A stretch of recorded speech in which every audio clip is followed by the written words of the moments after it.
Under the cover of a quiet Alaskan dawn, the fishing boat investor floated in the mist, like a ghost waiting to be noticed. September the 6th, 1982. Craig, a town so small, most people knew every face that passed along the docks. That morning, 8 people were on board the 58-foot vessel. A young couple in their prime, their 2 small children, and 4 teenage deckhands working a season that promised good money and better dreams. All of them alive. All of them unaware. Hours later, the investor was seen leaving the harbour, gliding through the still waters, with its engines humming softly. A nearby fisherman spotted a man at the helm. He waved, casual, friendly, unforgettable. But that friendly wave would become one of the most haunting gestures in Alaskan history, because everyone aboard the investor was already dead, shot, executed.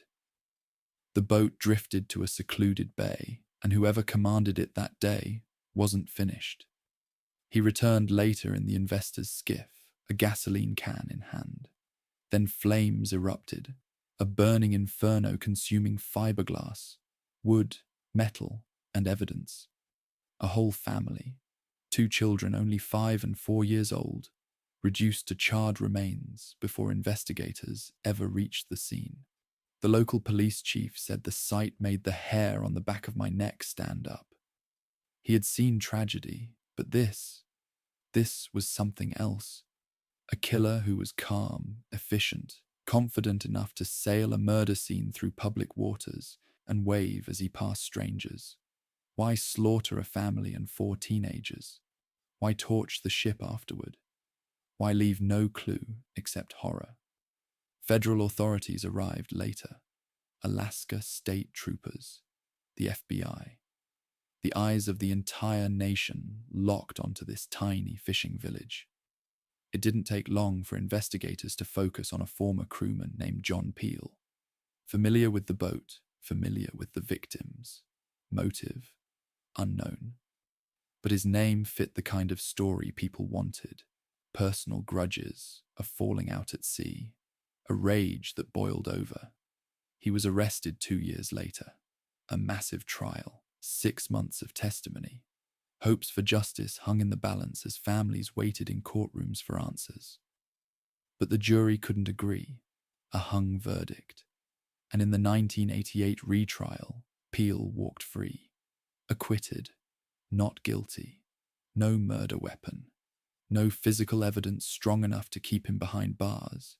Just unsettling stories, memories, and shadows of a man who may have waved from the helm, or may not have. Today, no one knows who killed those 8 souls. The case remains open, the killer unpunished. Some believe he fled that day, escaping into the labyrinth of Alaska's wilderness. Others believe he returned to the docks, fading back into the community like smoke into the early morning fog. Someone who might have passed the families of the victims on the street.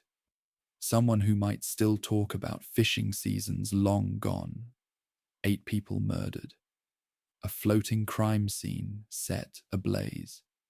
A community scarred forever. And the person responsible vanished into the same silence that swallowed the investor's final screams. Because in Alaska, there are places where the law loses its grip, where the ocean protects secrets, where murder can drift away into the fog and never return.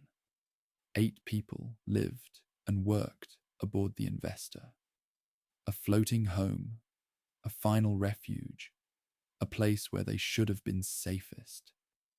Mark Coulthurst was only 28, already a respected skipper in the Alaskan fishing world. He had earned his success through long seasons at sea and sleepless nights above the roaring engines of his livelihood. His wife, Irene, also 28, was pregnant with their 3rd child.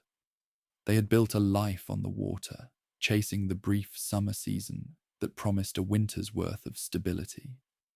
Their children, just 5 and 4 years old, slept in the tiny bunks below deck, dreaming of home and future birthdays.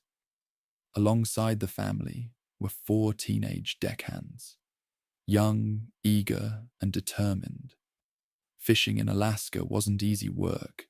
It was a gamble against the weather, the ocean, and luck itself. But a season aboard the Investor could pay well enough to change a life. These boys trusted Mark. They trusted the sea.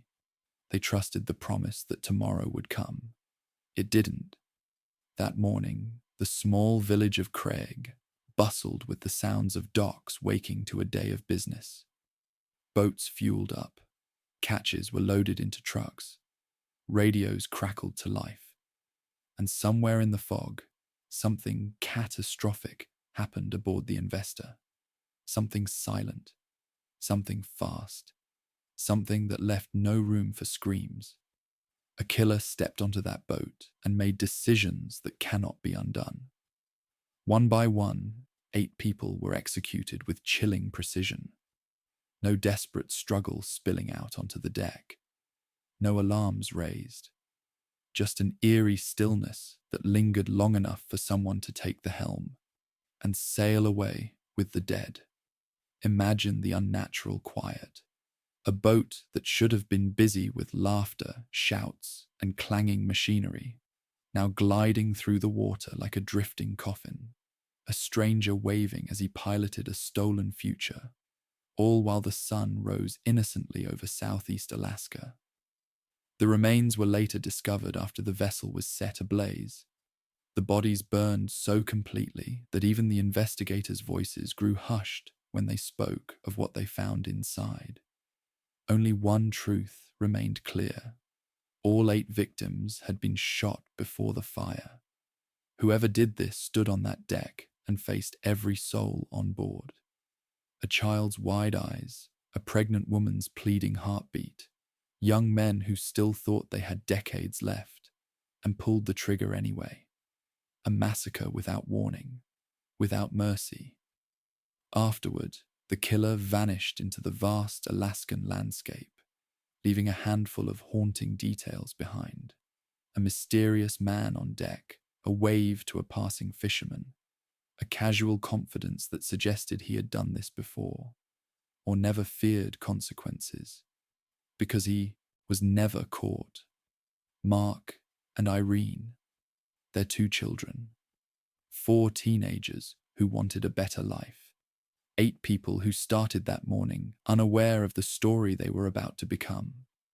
Not a fishing success, not a family milestone, but a cautionary tale whispered in the darkest corners of the last frontier.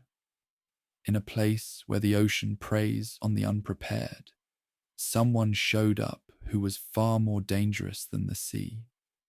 He looked like he belonged there. That was the part nobody could shake. Boats in Alaska don't usually drift away under the command of a stranger who acts like nothing is wrong. But on that fog-covered morning, one fisherman saw the Investor leave Craig's Harbor in complete silence, and a man he didn't recognize stood confidently at the controls. He even raised a hand and waved, as if piloting a vessel filled with 8 dead bodies was just another day at sea. No panic, no rush. No trace of what had just happened inside that boat. The witness couldn't have known that behind the steel walls, the Colthurst family and their 4 young crewmen, shot before sunrise, had already crossed into the realm of Alaskan legend. The stranger guided the Investor away from the dock, engines humming smoothly, the vessel cutting through still water as if on a scheduled departure. There was an eerie precision in the way he handled her, like someone who had practiced this moment in his mind. He didn't fumble with the ropes. He didn't hesitate in the channel. He didn't look over his shoulder. He knew the route, and he knew he wasn't going to be stopped. Whether he had planned this for months or seized a sudden opportunity, he had nerve, the kind of ice-cold composure that only the most dangerous people possess. Hours later, smoke rose from a secluded bay. The killer had returned in the Investor's own skiff, gasoline can in hand. Fire devoured the boat, part cremation, part evidence disposal, part message. Burn the truth, burn the fingerprints, burn the faces of the dead so thoroughly that even investigators would struggle to understand exactly what happened. But he had made one mistake.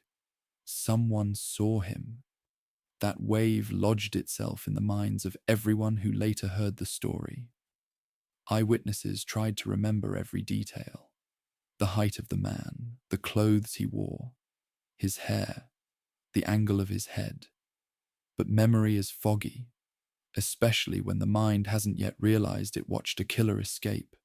And just like that, he was gone.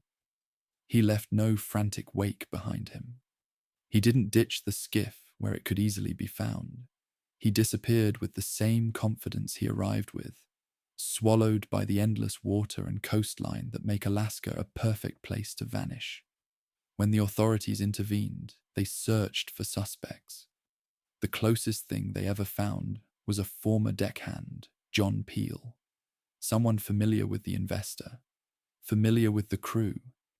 He became the face attached to that wave, the man everyone wanted the stranger at the helm to be. But even after a major arrest and a trial that lasted half a year, Peel walked free, acquitted, no conviction, no closure. So who was that man? A disgruntled rival, a drifter passing through, a ghost from someone's past with unfinished business, or someone who had done this before and learned exactly how to make 8 bodies disappear into fire and ocean. The stranger never broke character. He never acted like a murderer. He acted like a captain. And maybe that's what makes this detail so chilling. Killers panic, criminals hide. But the man seen steering the investor acted like he owned it. Like every moment was unfolding exactly as he intended. He waved. And that gesture, simple, unforgettable, still lingers in the fog over Craig. A silent reminder that in Alaska, sometimes the most dangerous thing you'll ever see is someone who looks calm enough to belong. Flames rose against the cold September sky, turning quiet waters into a scene so unreal that even hardened fishermen froze in disbelief. The investor, once the pride of a young skipper and his crew, had become a blazing reminder of something monstrous that had unfolded in silence. The killer didn't rush. He didn't panic. He returned to the boat in its own skiff, gasoline can in hand, and set the floating tomb on fire. That inferno was deliberate, a controlled erasure of truth. Thick smoke spread over the secluded bay, rising like a distress signal no one could answer in time. Flames licked up the mast, swallowed the wheelhouse, and roared through the tiny cabins where children once slept beside their mother. The heat grew so intense that windows burst outward. The hull crackled like bones. The ocean hissed with every ember that dropped into the water. It was destruction with purpose, a crime scene scorched down to shadows and speculation. When authorities arrived, the boat had been reduced to a smouldering carcass. Investigators boarded cautiously, stepping into a nightmare they'd never forget. They expected signs of panic or a desperate attempt to escape. Instead, they found bodies where life had been violently and abruptly ended, shot before the fire, killed before terror could even take shape. What the flames left behind chilled investigators more than the fire ever could. The scene was so horrific that the local police chief later admitted it made the hair stand on the back of his neck. He had walked into a graveyard disguised as a boat, a place where innocence had been extinguished and then burned to ash. Whoever orchestrated this massacre knew exactly where to strike and when. There was no chaos, no frenzy, no loud confrontation that alerted anyone on shore.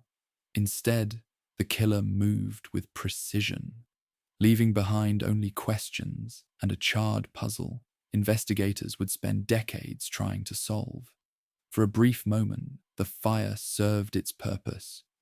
Evidence melted, bullets warped, the identities of the young victims turned into fragments of bone and burned clothing. But even in fire, truth has a way of surviving. Autopsies later revealed the shots. They proved murder before arson. They proved the killer wanted the world to look away from what had happened before the match struck. But why burn the bodies? Why erase faces? Why erase everything except the mystery? Fear took root in Craig. People who once left doors unlocked now double-checked their latches. Those who once trusted the sea now wondered who else might be out there, watching, waiting, and the questions kept growing, like the smoke that once filled the sky above that hidden bay. Was it personal? A debt unpaid? A rivalry turned deadly? Or a stranger who boarded that boat with blood already on his hands from places unknown? 8 lives ended. An entire community left with nightmares. And a killer ensured that the answers evaporated into the black smoke curling over the water. The fire on the investor wasn't just destruction, it was strategy, a message, a warning that whoever did this wasn't afraid of witnesses, wasn't afraid of investigators, and wasn't afraid of the truth, because he believed he had already burned it. But as the embers cooled and the wreckage settled into silence, one fact remained unburned. He walked away. And he's still out there. They needed someone to blame, someone to point to and say, that is the monster who turned a fishing boat into a furnace, a killer who looked a witness in the eyes and waved before disappearing into the fog. And in a town as small as Craig, suspicion doesn't need to travel far to find a familiar face. John Peel, former deckhand, young, capable, and once close to the Colthurst family. He had worked aboard the Investor the year before. He knew the routines, the layout, and the man who captained her.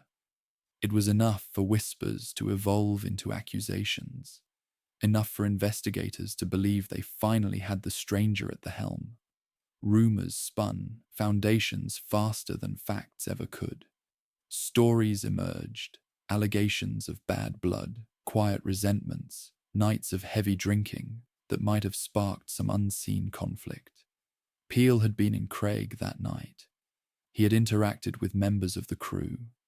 These were not coincidences the prosecution was willing to ignore. 2 years after the murders, Peel was taken in chains into a courtroom that had eyes from all of Alaska watching closely. The trial became a spectacle, 6 months of testimony, witnesses trying to remember expressions and shadows from years earlier, prosecutors painting Peel as a vengeful ex-employee capable of eliminating a family. But for every detail that suggested motive, there was another that dissolved like fog under scrutiny. No murder weapon, no clear motive, no physical evidence that could survive the flames, no confession. Nothing solid enough to extinguish doubt. The jury split. Reason fractured. Truth remained hidden inside the ashes of the Investor. The verdict hung jury. Peel walked out of that first courtroom as a man untethered from the law, but still locked inside the prison of public suspicion. The state tried again, a retrial in 1988. And once more, the courtroom could not pin the murders to him. He was acquitted, cleared, a free man in the eyes of the system, but never in the court of rumor. Imagine living with a question mark attached to your name. Headlines claiming your innocence while strangers study your face for signs of guilt. Peel would later describe the ordeal as a nightmare. Not because he was accused, but because 8 lives were lost, and someone among them had made sure the real answers burned. If Peel wasn't the killer, then someone else walked away, unseen. Someone with a motive that investigators never uncovered. someone whose face never appeared in the witness box, someone who may have quietly left Craig before the first officer arrived on scene and never returned. Or perhaps the truth is darker. Perhaps the killer stayed, lived among the same docks, same bars, same harbors, watching as detectives searched for a ghost he knew they'd never find, blending in because suspicion had already been given a name. In Alaska's most infamous maritime murder case, justice walked into the courtroom but never found a chair to sit in. The only suspect the state ever had slipped away through the cracks of uncertainty, leaving behind a verdict that answered nothing. Peel's acquittal wasn't the end of the mystery. It was the beginning of a bigger one, because when the wrong man is set free, the right one never has to run. The families waited for justice. Investigators waited for a name. Craig waited for closure. None of it came. The only thing that remained certain was the one chilling truth nobody could escape. A killer had walked onto a boat full of innocent people and walked away without consequence. Even after John Peel was cleared, the shadow of the crime did not fade. If anything, it grew darker.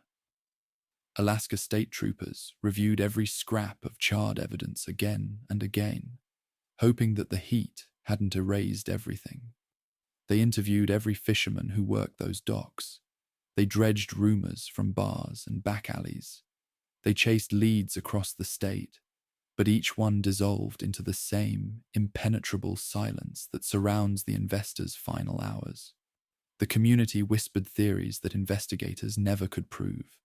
Some believed the motive was business, a grudge linked to fishing territories or stolen opportunities. Others believed it was something more personal, something that drove a man to step onto a quiet boat at dawn and kill a pregnant mother, her husband, her children, and 4 boys who had only just begun to experience life. How do you kill that many people without alerting anyone? How do you control a situation so completely that no one screams, no one runs, no one fights back? The answers all point to one reality. The person responsible was confident, calculated, and familiar enough with the vessel to move quietly and strike fast, which leads to the most terrifying possibility of all. He wasn't a phantom. He wasn't a stranger. He was someone they trusted, someone who could climb aboard without causing fear, someone who knew the investor's layout well enough to corner everyone before they even understood the danger, someone who knew how to pilot her through the harbor without drawing suspicion, and someone who knew exactly where to take the boat to ensure no one would find the truth until it was swallowed by fire. But if that person wasn't Peel, then who? Decades later, investigators still revisit the case. Detectives who weren't even born when the investor burned still study the files, still follow thin trails that stretch into the wilderness and vanish like footprints in the tide. The murders are taught to new recruits as a reminder that sometimes evil is not only real, it is skilled. And maybe that's why this case still haunts the last frontier. In Alaska, danger is expected from the sea, from the storms, from the frozen silence that can swallow a person whole. But this wasn't nature's cruelty. It was a human being, a predator who boarded a boat, slaughtered every living soul, and then disappeared into anonymity. To this day, no one has ever been convicted for the investor murders. No new suspect has ever emerged strong enough to take Peel's place. 8 ghosts remain forever unanswered. Yet one chilling thought lingers in every investigator's mind. What if the killer never left Alaska? What if he continued fishing, continued working, continued living a life parallel to those he destroyed? What if the person responsible is still out there today, older now, content, invisible, secure in the knowledge that he executed the perfect crime. Because when a murderer can wave goodbye and vanish and never be found, that means he always knew he'd get away with it. But this case is even worse. Nome looks like any other small Alaskan town at first glance. A few main streets, low buildings hardened against the wind, and a coastline stretching into an unforgiving horizon. But beneath its calm exterior lies one of the most disturbing mysteries in the state's history. Over the span of decades, people didn't just get lost on hunting trips or vanish into the wilderness. They disappeared in town, on familiar roads, during everyday routines, and were never seen again. 24 vanishings. One tiny community. No explanations that made sense. Families would watch their loved ones walk out the door, heading to the bar, to work, or on a short trip across the tundra to the next village. Sometimes they were seen laughing with friends moments before they were gone. Other times, the last sighting was someone simply turning a corner on their own street. No shouting, no struggle, no evidence left behind to mark the moment when a life dissolved into nothing. Most of the victims were native Alaskans from nearby villages, traveling into Nome for supplies, social visits, or medical care. They were familiar with the land, skilled at survival. They knew how to navigate the brutal cold, yet the official count kept growing. More than 24 missing between the early 1990s and 2004, and bodies rarely surfaced. The disappearances were clustered enough, chilling enough, that the FBI could no longer ignore the whispers. Rumors spread faster than answers. Some feared a serial killer was stalking Nome's streets. Others pointed to the sky, to strange lights spotted over the frozen coastline, to theories that something not of this world was responsible. The idea wasn't helped by Hollywood, which would later amplify the alien abduction narrative and send Nome's legend spiraling into global curiosity. But in the homes of the missing, sensationalism only deepened the wound. So the FBI arrived. They combed through records, tracked patterns, and studied the tragedies with cold calculation. Their conclusion was a hard one, and one many families refused to accept. The Bureau determined that no single killer was responsible.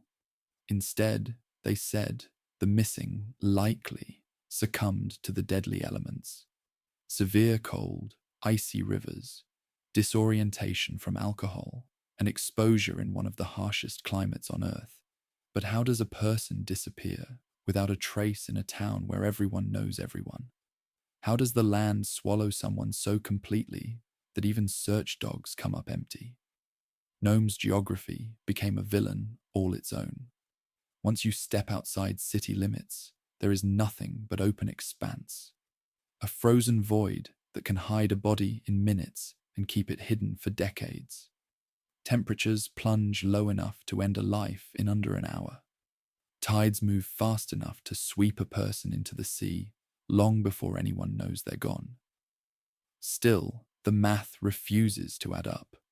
Bodies that should have eventually surfaced never did. Cases with witnesses close by remained unsolved. Tracks stopped abruptly, as if the person simply ceased to exist.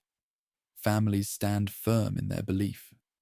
Too many vanishings, too similar in circumstance, too close together in both time and location. Which leaves Nome trapped between two truths. The official truth, exposure, accidents, alcohol, nature's cruelty. The unspoken truth, someone or something may have been hunting. Even the FBI's report could not close the case completely. They acknowledged what everyone in Nome already knew. There were still victims unaccounted for, disappearances that defied logic, and questions that refused to burn out like the northern lights fading at dawn.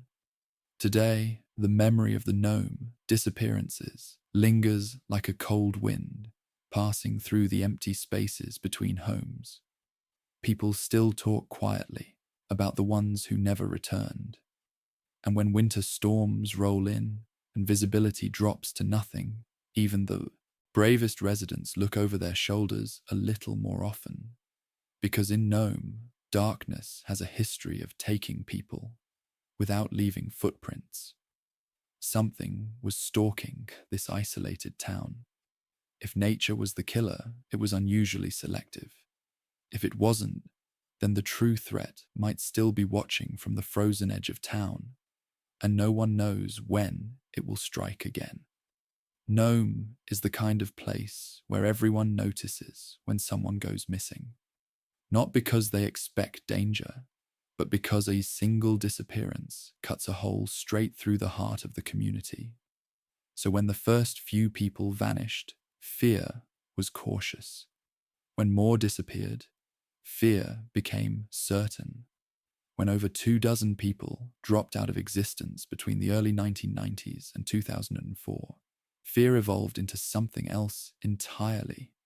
The sense that the world had stopped playing by its own rules. There was no single pattern. Men and women, young and old, locals and visitors. Some vanished after a night of drinks in town. Others disappeared on their way home from everyday errands. And most of them were last seen doing something simple, ordinary, the kinds of moments where life usually continues without incident. But in Nome, those moments had become the final snapshots. Someone stepping outside for air, someone walking toward a cab, someone saying they'll be back in 10 minutes. Then, nothing. Officials called them exposure deaths. People intoxicated, wandering into the freezing tundra, losing their way as the temperature dropped. The FBI reinforced that conclusion in their analysis, ruling out a serial killer and dismissing alien abduction theories popularized by Hollywood thrill-seekers. But families of the missing listened to those explanations and found no comfort. Because exposure leaves evidence, predators leave signs, accidents leave remains. But Nome's largest question persisted. Where were the bodies? The ground in western Alaska doesn't just open and swallow people whole without returning something. Clothing, a boot, a trace, a single clue that tells the end of the story. Yet in case after case, search teams found nothing but silence. Dogs confused by clean trails. Helicopters scouring miles of coastline only to return empty. Families holding on to fading hope with frozen fists. Investigators who believed the exposure narrative still couldn't explain everything. Why did footprints abruptly stop, as if the person evaporated? Why did some disappearances occur close to town, within earshot of help? Why did a cluster form so tightly in a single isolated region? Why did it keep happening? Nome is a place where nature is brutal, yes. Winter storms erase landmarks. Wind chills shred survival instincts. Darkness lasts long enough to distort reality. But all those dangers are well known, and most who live there are prepared for them. Nature kills unpredictably, but not selectively. Nature doesn't stalk. The disappearances created a divide between official reasoning and lived fear.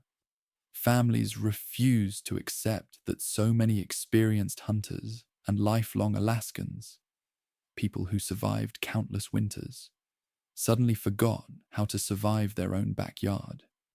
They insisted that some vanishings had been staged to look like accidents. They believed predators, human predators, were operating in the shadows, taking advantage of weather and isolation to erase their tracks. Meanwhile, others quietly wondered if something older and less human guarded the land.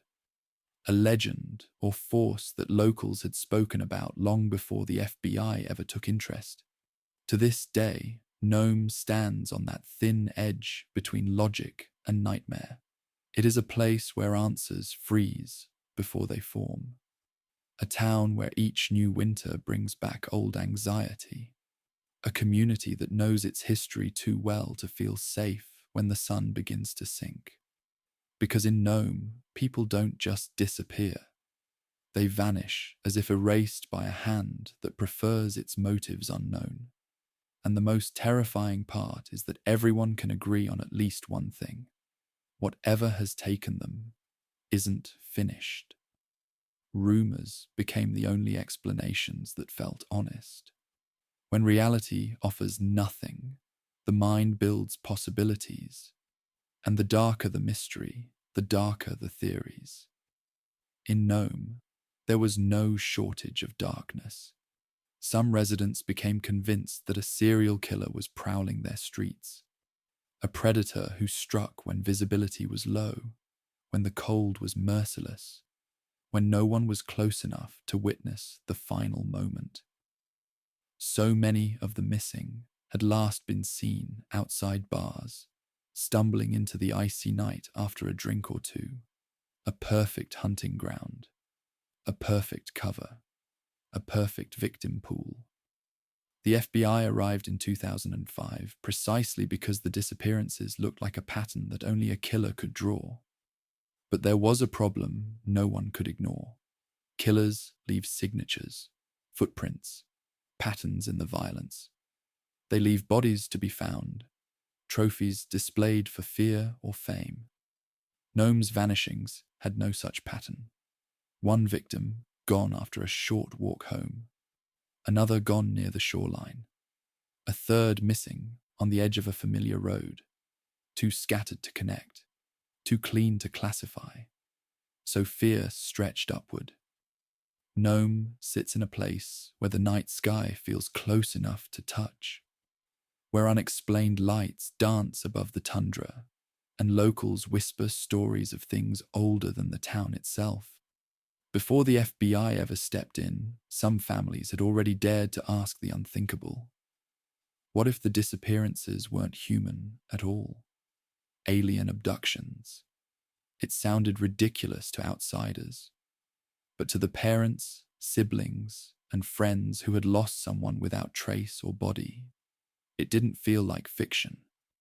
For years, the idea circulated quietly, until Hollywood amplified it. The Fourth Kind, a movie marketed as a true story, dramatized alien involvement and spread the Nome conspiracy across the world. Viewers believed what the film suggested, that people were being taken, not murdered, not frozen, taken. Locals hated that version of the story. It made their grief entertainment. It made their loved ones punchlines. But the movie didn't invent the fear. It merely capitalized on it. Even those who scoff at extraterrestrials admit that the disappearances defy logic. Many of the missing were experienced Alaskans, strong and capable, not the type to fall victim to a simple storm, and the way the trail would simply end. That was the part nobody could shake. It was as if the victims were plucked from the ground, lifted without struggle, erased mid-step. Still, the FBI stood firm. No aliens, no murderer, no conspiracy, just lethal weather, alcohol, and tragic accidents. But nature doesn't perform magic tricks. If exposure were truly to blame, bodies should surface. They should wash ashore. Hunters should stumble upon remains in the summer thaw. Yet years passed. Families waited. The land stayed silent, and silence is where fear grows best.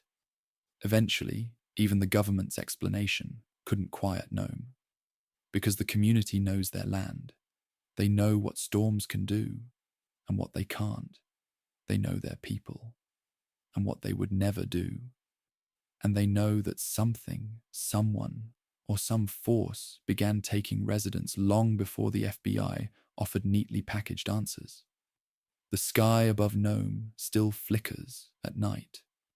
The wind still howls through abandoned roads. And every winter, when another storm rolls in, people still glance upward or over their shoulder.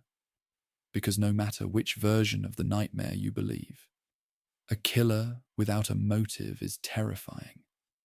A landscape that swallows people whole is terrifying. But something intelligent and selective, hiding in the dark, that's a fear a Nome has learned to live with, but not to accept. The FBI arrived in Nome with cold logic and colder certainty. They analyzed every disappearance the same way they would examine a crime scene. Motive, opportunity, evidence. But Nome offered none of that, only absence. Absence of bodies, absence of patterns, absence of the expected signs that accompany death. And in that vacuum, the Bureau delivered the answer they believed made the most sense. No serial killer, no extraterrestrial involvement, just the unforgiving brutality of Alaska itself. They built their conclusion around one undeniable truth. The town had a drinking problem. Many of the missing had been intoxicated when last seen. In freezing temperatures, disorientation can strike fast. Snow swallows tracks. Black water consumes without mercy. People wander. People fall. People die quietly. This explanation was simple enough for officials, no conspiracy required. But when they delivered that verdict to families, it was like asking them to accept that their loved ones had just forgotten how to live, forgotten how to survive in an environment they'd spent their entire lives navigating, forgotten in their final moments that cold kills. The FBI searched records, examined toxicology reports, studied weather patterns. They concluded exposure was likely to blame, even pointing out that some of the missing were later discovered frozen or drowned. Tragic but ordinary endings in a place where winter doesn't negotiate. But the Bureau didn't or couldn't explain the disappearances where the bodies never surfaced, where no remains, no clothing, no trace ever emerged. As if the person vanished not into the environment, but away from it entirely. Investigators insisted that in the Nome region, the land hides evidence well. Bodies can sink beneath ice. Tides pull hard. Predators scatter remains. Search teams can be misled by brutal terrain. All valid points until you begin counting how many times those same unlikely circumstances have repeated. Too many. Too often. Too conveniently aligned with fear. In their report, federal agents made one statement they hoped would calm the rising paranoia. No evidence to support the existence of a serial killer or alien involvement. But reassurance isn't the same as truth. And in Nome, truth feels slippery, like ice beneath your boots when the night hides what waits just beyond the streetlights. Families listened, nodded politely, then walked away, carrying the same emptiness they arrived with. Some cases were closed, paperwork completed, explanations filed. But closure never followed. Even the FBI had to acknowledge the unsolved lingered like ghosts, lives that simply unspooled into the dark and ended nowhere. To the agents, these cases were statistics, a tragic cluster, the kind that can happen in remote places where help is always miles too far and minutes too late. To the families, they were people, brothers, daughters, friends, who deserved more than a shrug from a federal desk. Official answers satisfied the record. They did nothing for the grief. The cold may well be guilty of some of these deaths, but cold doesn't take 24 victims the exact same way. Cold doesn't choose targets. Cold doesn't erase footprints mid-step. Cold doesn't leave a town terrified that the next missing face could be someone they spoke to just hours ago. The FBI closed the file. Nome never closed the fear. Because a killer with a badge of nature is still a killer. And if that wasn't the real culprit, then the real one is still out there. Smarter than investigators, quieter than the tundra, and waiting for the next moment when the night swallows someone whole. Exposure may explain the weather. It does not explain the silence.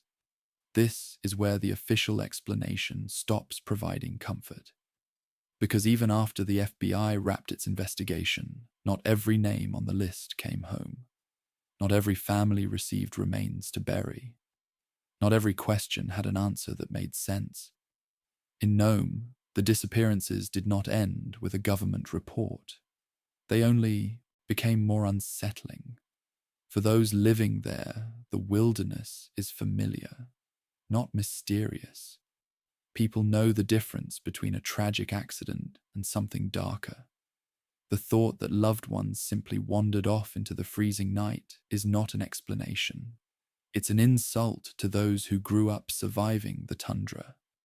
Many of the missing weren't tourists or reckless daredevils blinded by drink.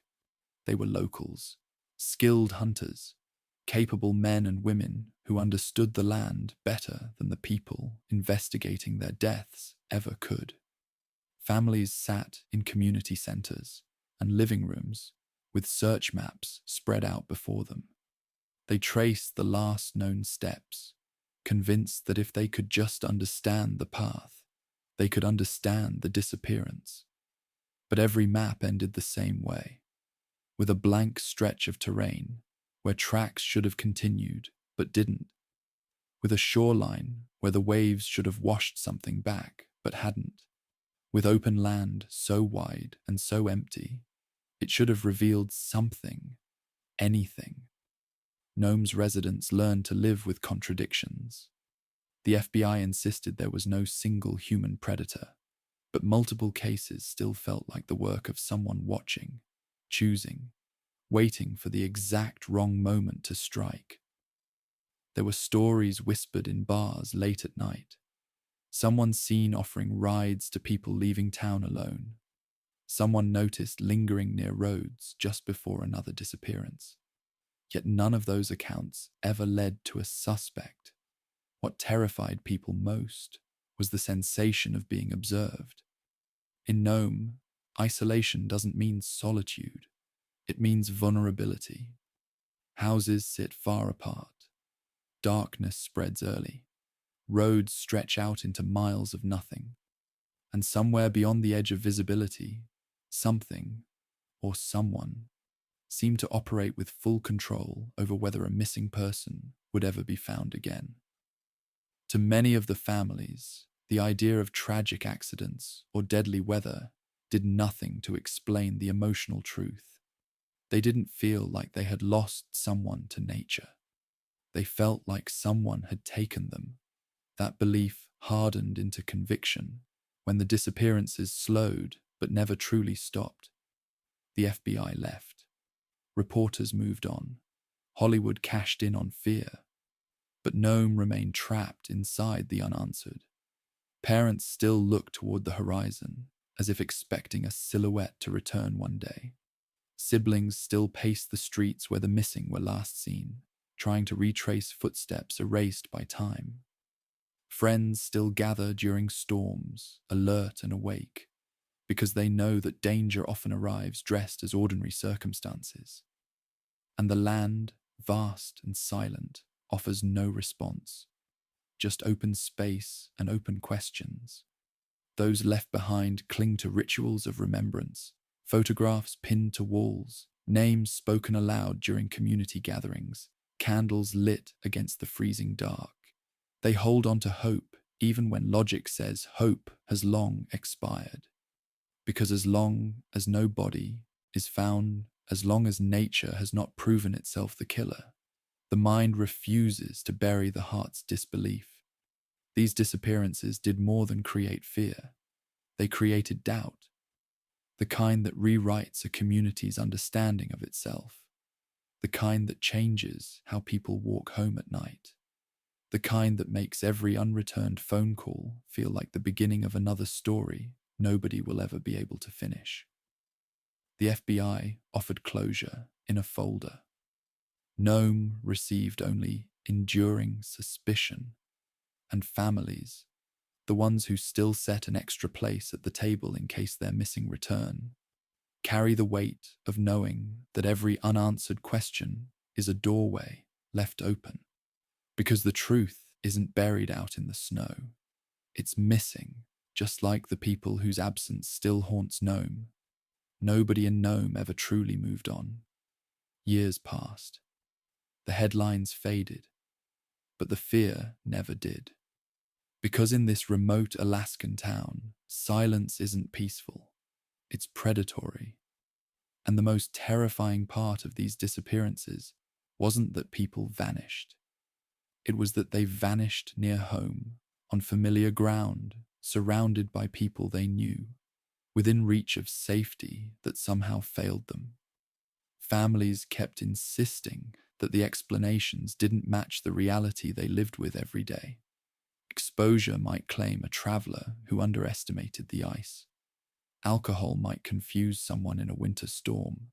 But that doesn't explain vanishings that occurred mere minutes after someone was last seen upright, sober enough to walk straight, and confident they'd be sleeping in their own bed that night.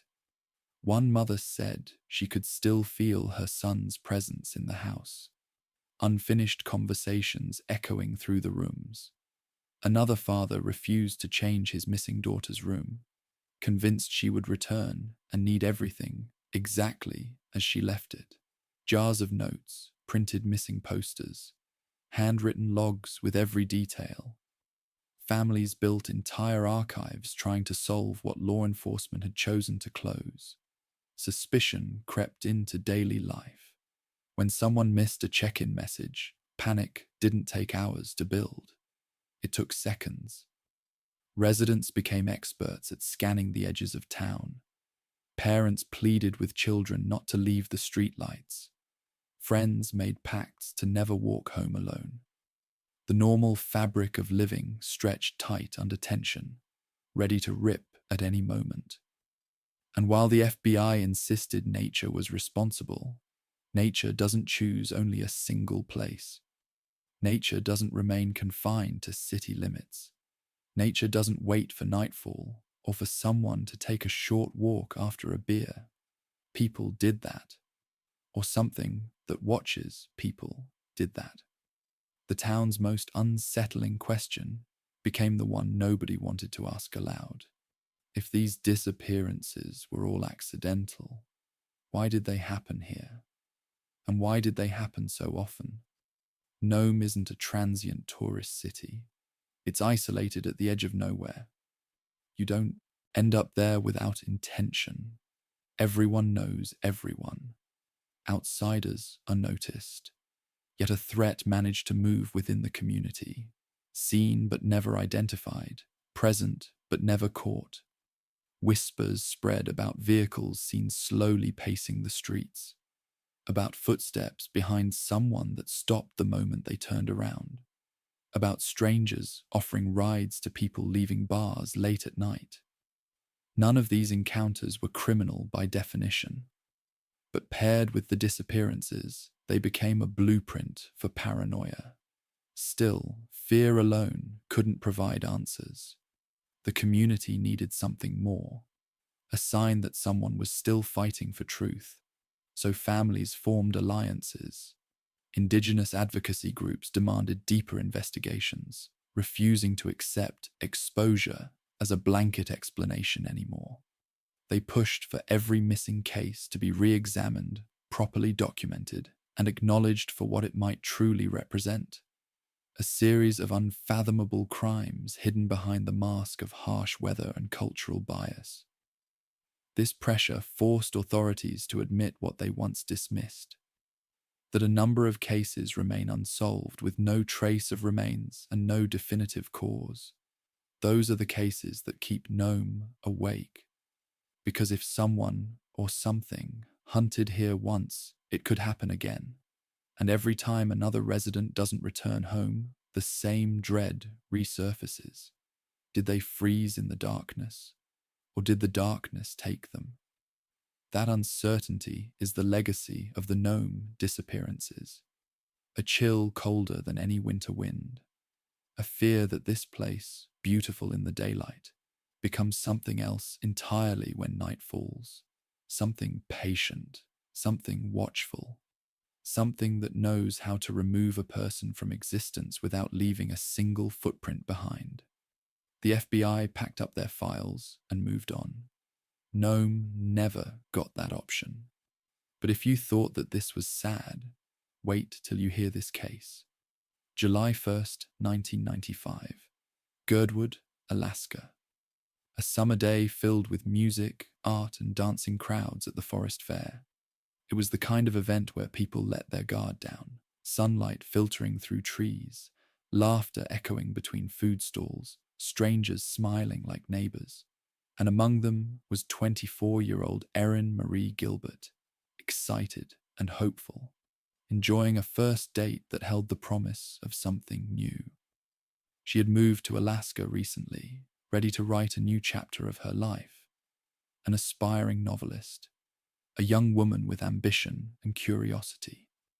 Her family described her as warm and intelligent, not reckless, not impulsive. She called home often. She made plans. She thought about the future. Nothing in her behavior suggested someone preparing to disappear. Her date said they returned to his car around 6 p.m. and discovered the headlights had drained the battery, a minor inconvenience, something easily solved. He told Erin to wait while he went to find help. She stayed behind, expecting he'd return quickly. She was in a public place, surrounded by people. There was no reason to feel afraid, but time stretched longer than expected. His search for a jumpstart, according to his statement, took nearly 2 hours. And when he came back, Erin was gone. Not off talking to someone, not walking around the festival. Gone, without a sound, without a trace. The date said he searched for hours, until 1 a.m., wandering through the fairgrounds and the woods as crowds dispersed into the night. The next morning, he reported her missing. He cooperated with investigators. He was questioned extensively. But they found nothing, no suspicious behavior, no motive. Eventually, they cleared him as a suspect, which left a terrifying question behind. If he didn't take Erin, who did? Alaska state troopers combed the dense forest surrounding Girdwood. Search dogs were guided through trails where pine needles muted every footstep. Helicopters scanned from above. Volunteers shouted her name into the trees. And yet, the woods responded with silence. There was no sign of struggle on the ground, no dropped belongings, no clothing snagged on branches, no footprints leading deeper into the wilderness, nothing indicating she had chosen to walk away on her own. It was as if she had stepped into a void that swallowed her whole.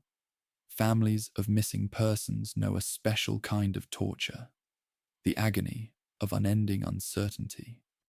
Erin's sister has been her fiercest advocate for nearly 30 years, pushing investigators, offering rewards, begging for answers that never came.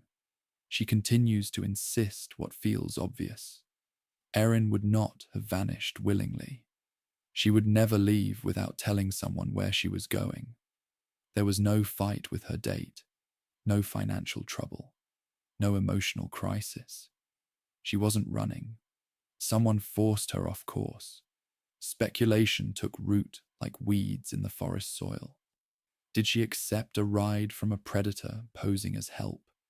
Did someone watch her sitting alone at dusk, waiting for the exact moment to strike? Did she scream? And was the music too loud for anyone to notice? What makes Erin's case so haunting is how impossible it feels. In a crowded public space, with hundreds of witnesses, broad daylight turning to dusk, the world should have seen something. But it didn't. Or someone made sure those who saw would never realize it. Investigators still label the case active. Tips still come in, thin strands of hope stretching across decades. Erin's family still visits Alaska, searching for places where the truth might be hiding, hoping the forest will finally give something back. A young woman walked into a festival and never walked out. Her story became stitched into Alaska's long history of unexplained disappearances. But unlike the wilderness vanishings up north, this one occurred in a place surrounded by people. That makes it worse. Not just a mystery, a violation of safety in the very space where people feel most secure. Erin's last known moment was ordinary, and that's what makes it unforgettable. Because ordinary should never turn into eternal silence. And yet, for Erin Marie Gilbert, it did. When Erin's date told investigators his version of events, the timeline felt clean and straightforward. Too clean, too straightforward. He said the headlights had been left on. The battery was dead. He told Erin to wait while he went to find help.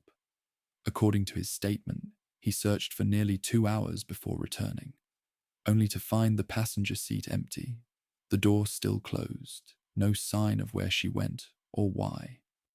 He claimed he spent the rest of the night searching until 1 a.m., roaming the fairgrounds in growing panic as music faded and people drifted into cars and back to homes, unaware that someone among them had vanished forever. The next morning, he reported Erin missing to authorities. He cooperated. He answered every question. And in the end, troopers determined he was not responsible for her disappearance, which left investigators trapped in a deeply unsettling truth.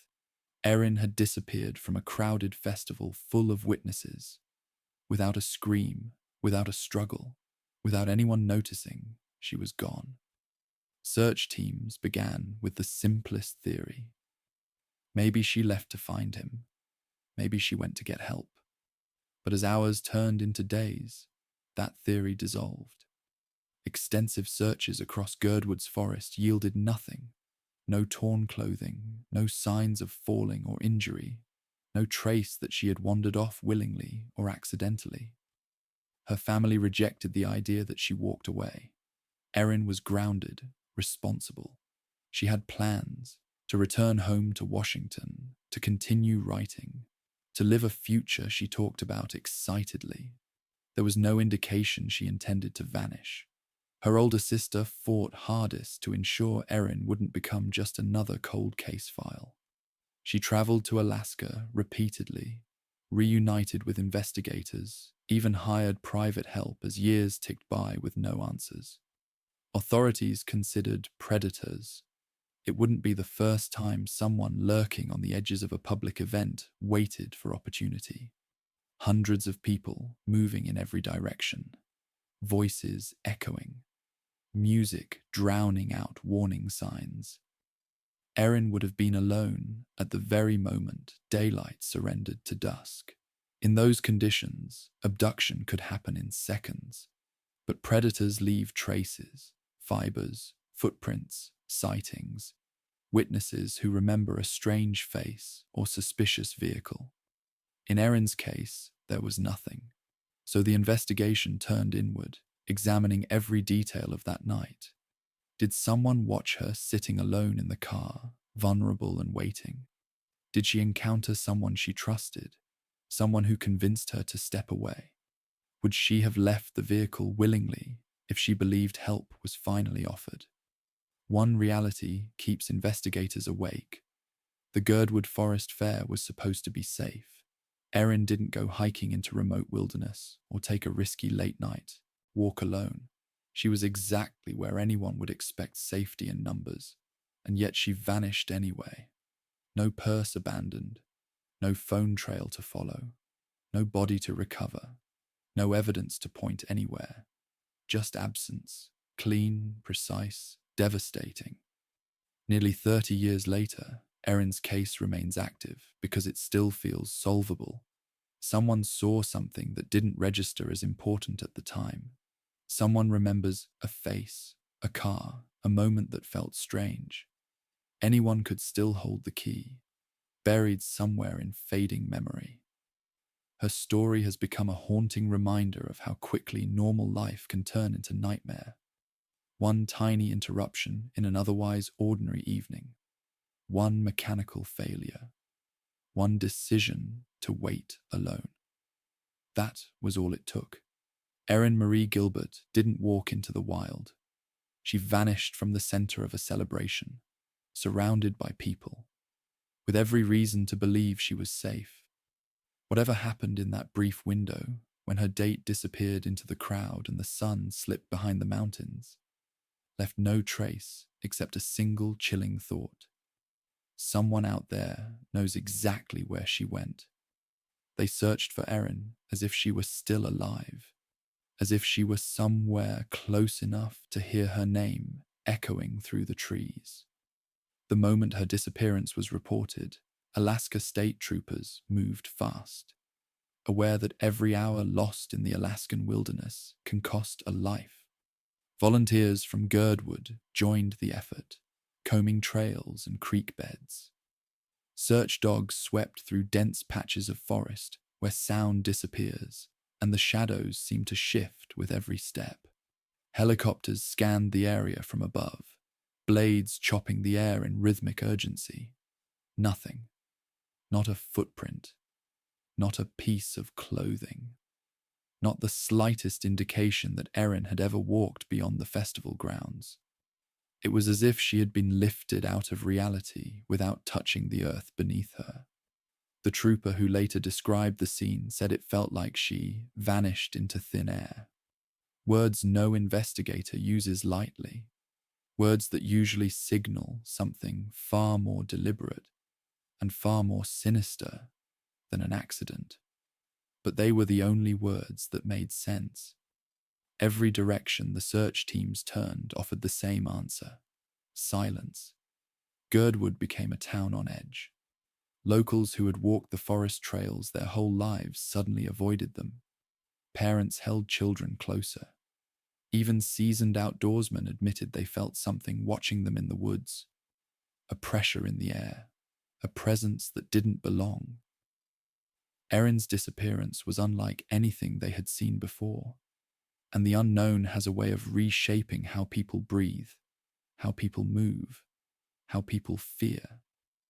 Her date's story became a focal point in the early days, not because investigators believed he was lying, but because every detail mattered in a case so devoid of evidence. He was questioned, re-questioned, studied, dissected, and eventually cleared. His timeline held up. His actions, while imperfect, didn't fit the pattern of calculated violence. But his clearance didn't bring the case closer to answers. It only removed the most convenient suspect, widening the darkness around what happened to Erin. Her family, desperate for truth, traveled back and forth from Washington to Alaska in search of anything the official investigation might have missed. They spoke with troopers, retraced Erin's steps, walked the festival grounds themselves, stood in the very spot where she had been left waiting. They searched the forest edges, stared into the endless green that seemed capable of hiding anything, or nothing at all. Years passed, but the pain didn't soften. Erin's sister carried the story like a mission. She talked to anyone who would listen, hoping that the person who knew something, anything, would finally speak. She kept Erin's face alive in articles, interviews, and missing posters. Because the alternative was unthinkable. The idea that her sister's story might one day fade from memory, swallowed by time the same way Girdwood swallowed her disappearance. Every milestone became a reminder of what Erin had been denied. Birthdays that never came, holidays without her voice on the line, family gatherings with an empty seat no one dared move. Her mother and father aged without answers, navigating a grief without a grave. People can heal from loss, but they cannot heal from uncertainty. And that is the cruelty of this case. There is no final chapter, no evidence to bury, no moment where the family can exhale and accept reality. Erin's fate lives in a suspended state, an open wound that refuses to close. The forest around Girdwood still stands, towering and silent, heavy with the weight of her absence.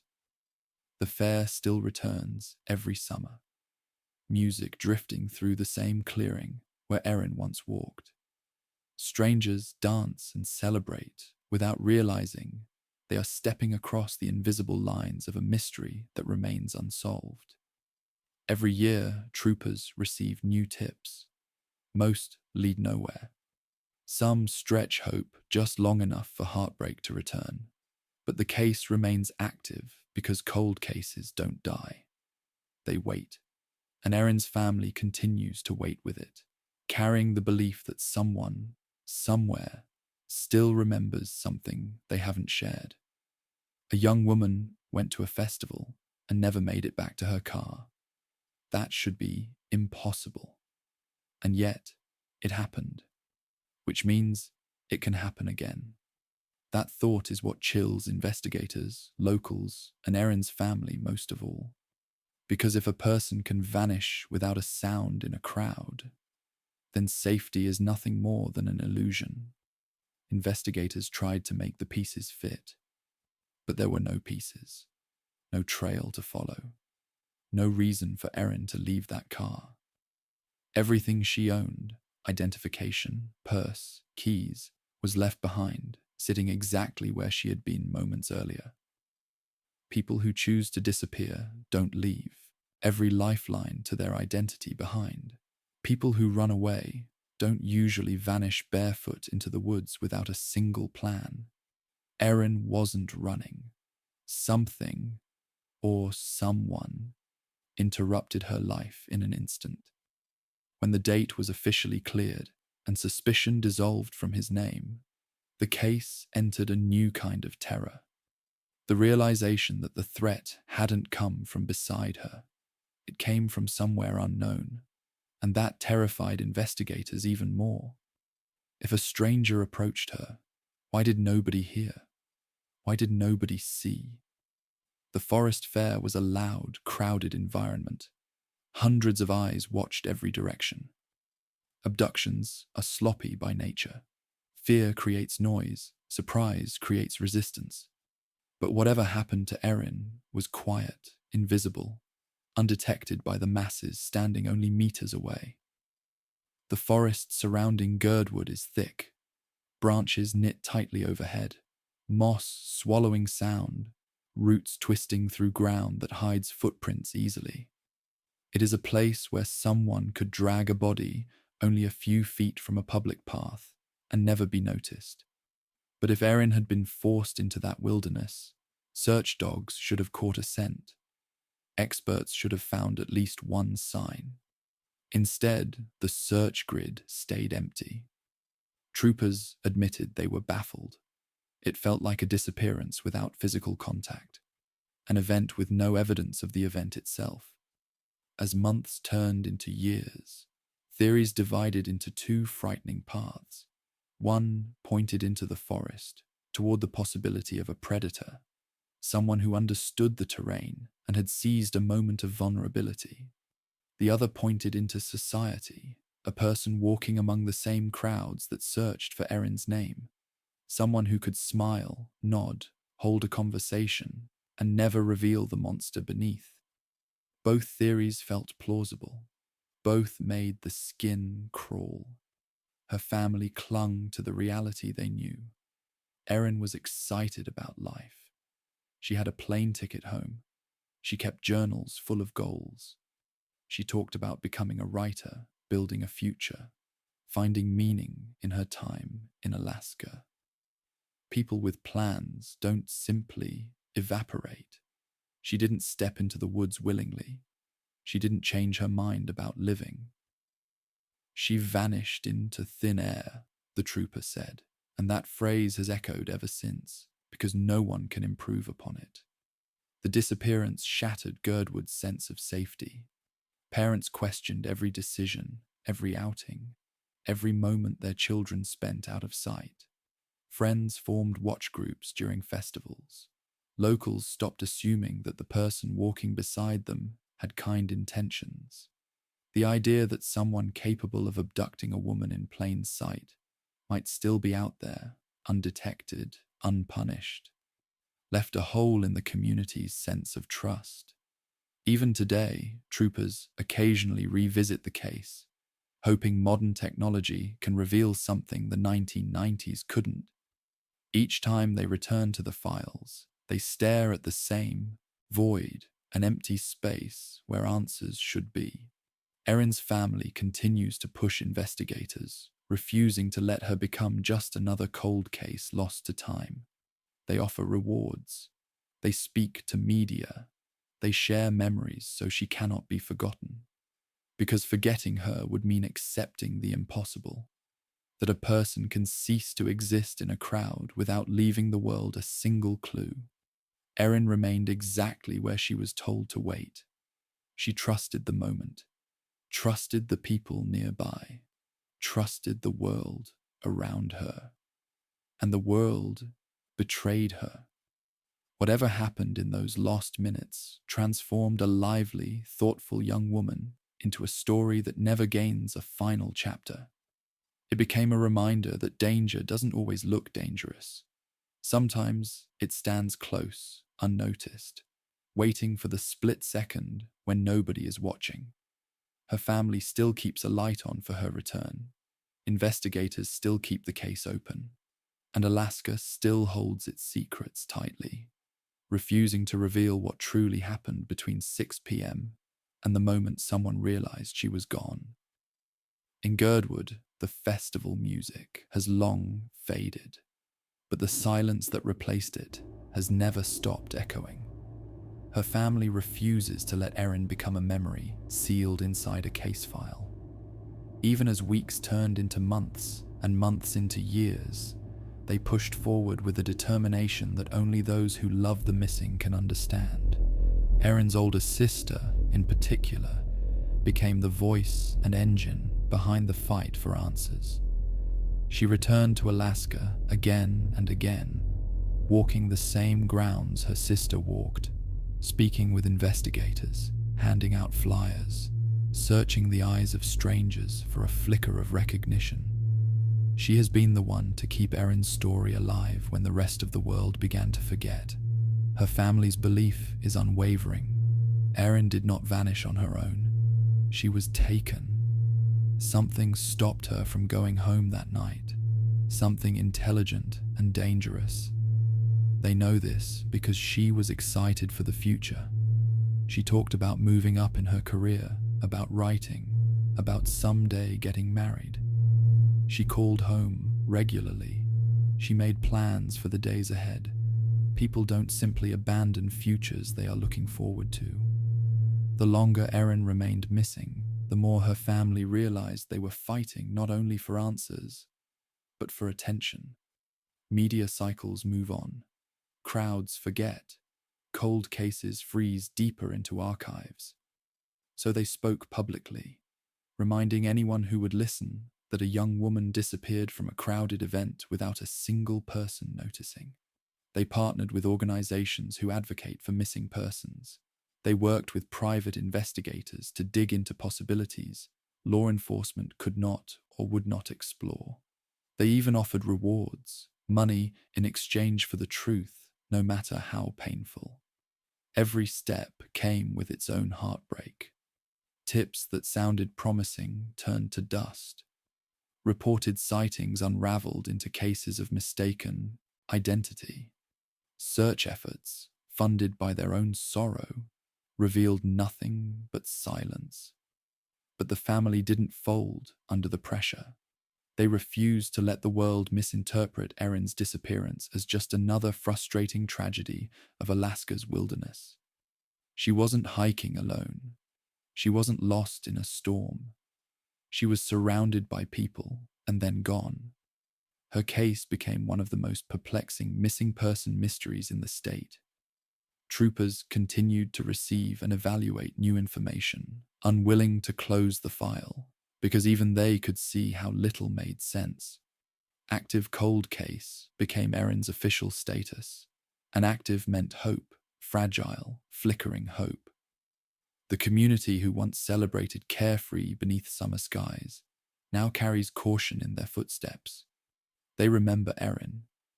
They remember how quickly safety can turn into threat. Her story circulates among locals as a warning. Predators don't always look like monsters. Sometimes they blend into crowds. Sometimes they wait for the moment when help is just a little too far away. Her sister has spoken openly about the torment of not knowing.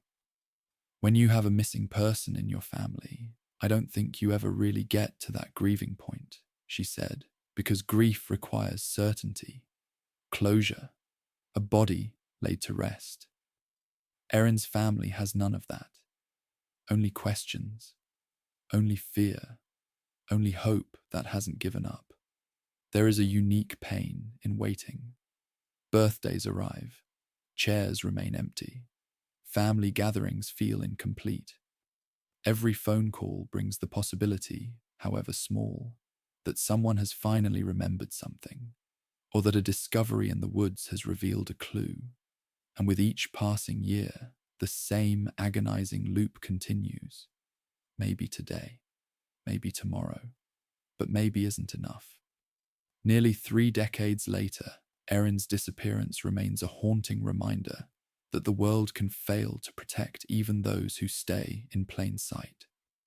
The fair still returns to Girdwood. The music plays, the trees sway, strangers dance, and somewhere in the crowd each year, someone remembers. A woman once stood here, smiling, laughing, alive.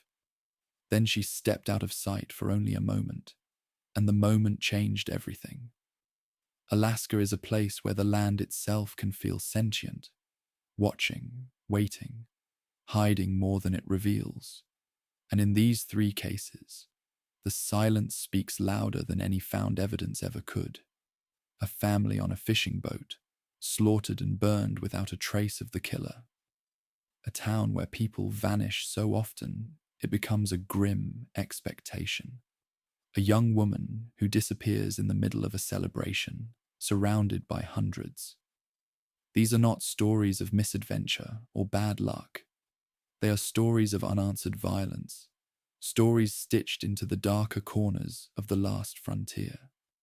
What terrifies investigators and families alike is not that the FBI was involved. It's why the FBI stepped back. Because once federal agents run out of leads, once the evidence refuses to testify, once every suspect walks free, the official explanations turn vague. Exposure, accidents, unknown criminal elements. The Bureau ruled out serial killers in Nome, ruled out aliens, ruled out conspiracies, but they never ruled out the truth that something is fundamentally, horribly wrong when so many people vanish into the silence. The same silence hovers over the burned ruins of the Investor. A murderer navigated that harbor like a man with a plan, waved to a witness like a neighbor, disappeared into the fog like a phantom. Peel was the only suspect, and Peel went free. The killings remain unsolved. No motive, no conviction, no closure. And 8 souls remain as cold in case files as they are in memory. Then there is Erin. No wilderness hike gone wrong. No blizzard. No reason. One moment she was waiting inside a car. The next, gone as if someone unzipped the world and pulled her through. Troopers searched the forest until they ran out of places to look, and yet not a single clue surfaced. Her case remains active. Her family remains suspended in a grief that has no final page. 3 different kinds of disappearances. 3 different environments. One consistent truth. Alaska hides things. It hides boats. It hides bodies. It hides answers. Investigators speak carefully about these cases, because behind every line of official language lies the same unspoken acknowledgement. Alaska is too vast to conquer, too wild to fully investigate, too quiet to confess. Maybe that's why the FBI doesn't push harder, because even federal power has limitations in a landscape that can erase evidence before authorities even arrive. Because admitting they can't solve something raises a more dangerous question. What if the threat isn't gone? What if the stranger who waved still walks among fishing boats? What if whatever stalked Nome still chooses victims when no one is watching? What if whoever took Erin waits for the next woman to be left alone in a crowd? The truth might be too frightening to expose. The last frontier is a place where nature and mankind exist in a delicate, brutal balance, and evil, especially the humankind, thrives in cracks between those two forces. These cases serve as reminders that even in a land defined by beauty and freedom, the wilderness is not the only thing that can consume you. Alaska is big enough to make people disappear, and quiet enough to let the ones responsible walk away. So across harbors, across frozen towns, across forest fairs, a single chilling question lingers. One investigators cannot ignore, even decades later. If danger could erase these lives so perfectly, who or what will it erase next?